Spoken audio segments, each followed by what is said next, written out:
What is going on, ladies and gentlemen? T to the M to the IDD here to give you a 2-year review on my Godox AD200. Now, as a beginner photographer, it has been 2 years since I've purchased my Godox AD200, and this is a phenomenal strobe for beginners, to say the least. Now, I didn't realize that 2 years had passed since I bought it, but I figured, I know that people are still getting into off-camera flash, so I wanted to give you some information that I would have found very, very informative when I first bought this product. So let's hop right into it and let's see what this is all about 2 years later. Okay, here we have the Godox AD200. Now, my unit comes with the battery, of course, but also it comes with the different heads. So you can have this head, or you can have my favorite bulb head. And the reason why I prefer this one over the one that I have on the Godox AD200 now is simply because of light disbursement. You get a much more evenly output of light with this bulb head versus with this. Now, the form factor of this Godox AD200 is phenomenal. When you are looking into off-camera flash, you have two scenarios where you could use it. That is studio photography, and then you have on location outdoor photography. And so you will find yourself in either one of those categories. Now let's talk about studio photography. This light is absolutely great for studio photography, especially you have all control over the lighting when you're in a studio. Now, some of the things that makes this a nice strobe to have is the fact that you can get it equipped with accessories like this 5-inch reflector that also comes with gels. And so here I have a red and a blue to make a magenta color for my photography. And this is a accessory that I find myself using a lot if I want to work with color gels. Now, you also can get barnyard doors and snoots and things of that nature as an attachment for this. So it lets you create all types of different lights with your creative process. So indoor, this is phenomenal. Now, if you're looking for a portable light, you may not be necessarily looking just for studio. 9 times out of 10, if you are looking for a portable light, you are going to be on location photo shoots. So you need a light that is not bounded by having an electrical socket. And so this may have drawn you to the Godox AD200. Now, there are certain variations with Godox products, the AD300, 400, 600. And if you want to have no problem shooting anything, then the AD1200 is also available. But with this 200 outside, in my experience, this was my first light that I used almost every on location shoot for about a year and a half before I got my Godox AD200. Now, of course, it goes without saying, what you don't know, you don't know. And what I mention that is the fact that I've seen severe differences once I started shooting with my AD300. But if you are new, you probably will not recognize the same things. So let's talk about one of the selling points with this flash. Myself, I wanted to be able to keep my aperture wide open, shooting with a 1.4 aperture, but sometimes I was faced with too much light. And so you have to find your driver, whether it be I'm going to close down my aperture or I'm just going to hike up my shutter speed so that I can get that even exposure. Now, the thing with that shutter speed is that high speed sync.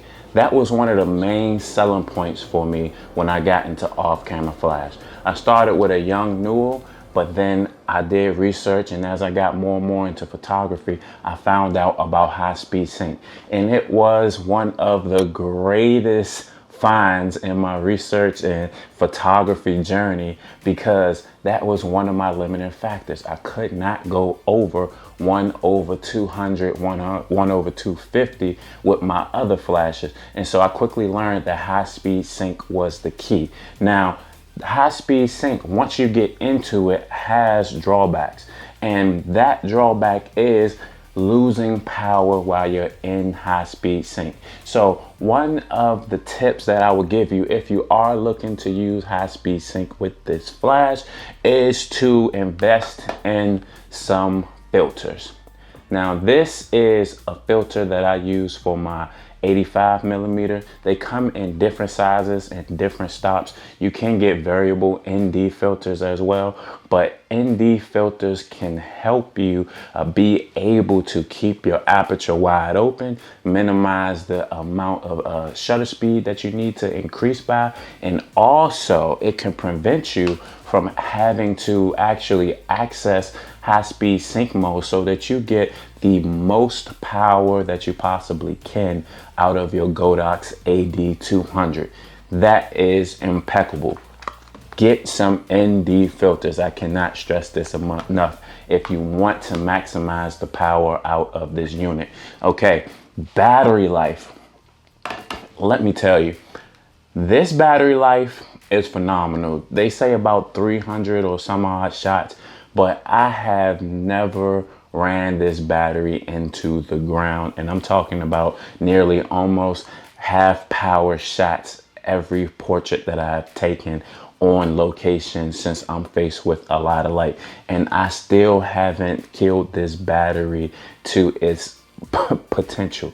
So battery life, phenomenal. I don't think you will have a problem with battery life with this unit. You could always get a second battery, but trust me when I say that I do not think you'll have a problem with this battery life. So that is solid with this mop.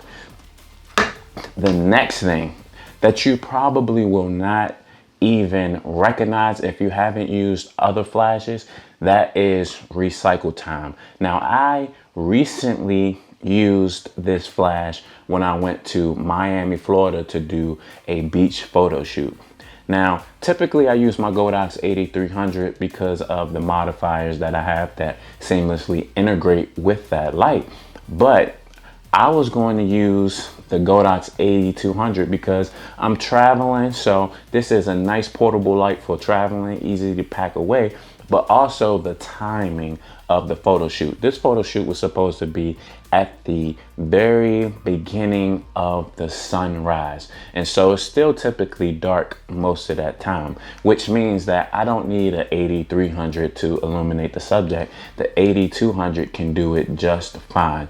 And so things happened, the model was late, and so I was faced with a position where the sun was past a sunrise, and so it required a little bit more light to actually illuminate the subject. And so I still did use the Godox AD200, but what I realized was that I needed to increase my power a lot more because of the circumstances with the sun. And when I did that, unlike my AD300, the recycling time here is about 0.01 to 2.1 seconds, the max, that being the max. And on my other flash, the max is about 1.5. So it's about 1/3 of a recycling time difference. And I tell you, everything is in seconds. Everything is in seconds, but trust me, that recycling time when I was doing the photo shoot on the beach, I could feel it, the seconds, it felt like minutes, I'm telling you, because I had to take the shot and then I had to wait. And I'm not used to having to wait for that long of a period because I can just keep shooting and the recycling time is almost instant, boom, boom, boom. But with this, I did notice a lag. It's not a very critical, but sometimes I like to shoot, and when I like to shoot in iterations, maybe 5 shots, and get minimal poses in between each shot. So as the model may be switching positions, I still like to shoot, because it can be those off guard shots that be the perfect image that you didn't even expect to capture. So the recycling time, a bit slower than what I'm used to, but for what this is, I think you definitely can work with it. So now we have the recycling time, we have the battery life that is phenomenal. And let's talk about the actual modeling lamp that's on this light. To be honest, I didn't even know that it had a modeling lamp probably the first couple of months. And when I did figure out that it did have a modeling lamp, I might as well not even knew that it had a modeling lamp, because it just isn't, it isn't going to provide you enough of anything for you to be able to use it, right? And that's one of the drawbacks. So here you probably can see it, right? Okay, let me put it on me. Okay, you can see that, right? But now just imagine after you add a light modifier that is diffused, and let's not talk about a double diffused light modifier. This modeling lamp basically does nothing for you. So I would not hold my hand high on being able to utilize this at night. So that is one drawback with this light. The modeling lamp, I definitely don't think it is worth anything. The one thing that I do believe is nice is the consistency. The build quality is very strong, very durable. I know I have dropped this light maybe a handful of times, and it is still solid, it's still strong, and it's still going for me. And this is almost 2.5 years later, to be honest. And I bought this in July 2019. So it still remains to be one of my secondary flashes when I do shoot. Awesome secondary light if you want to get some rim light.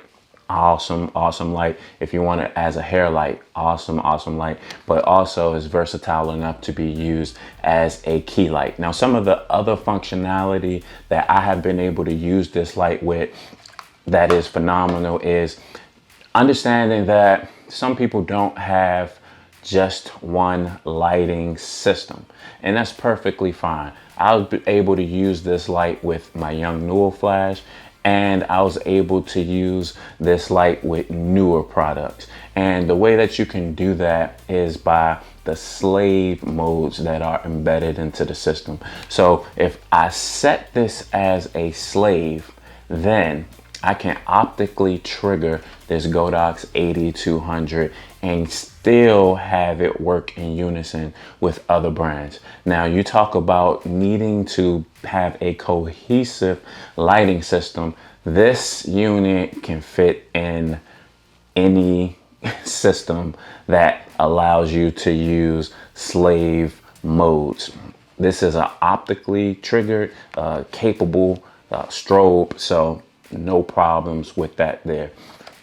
Godox AD200, in my humble opinion, I'm still going to recommend it as a great starter flash. I feel like that the price is still a great price in 2021. It's still a great flash, something that I think you can still have in your kit. Phenomenal light. Godox AD200. T to the M to the IDD. 2-year review. Peace.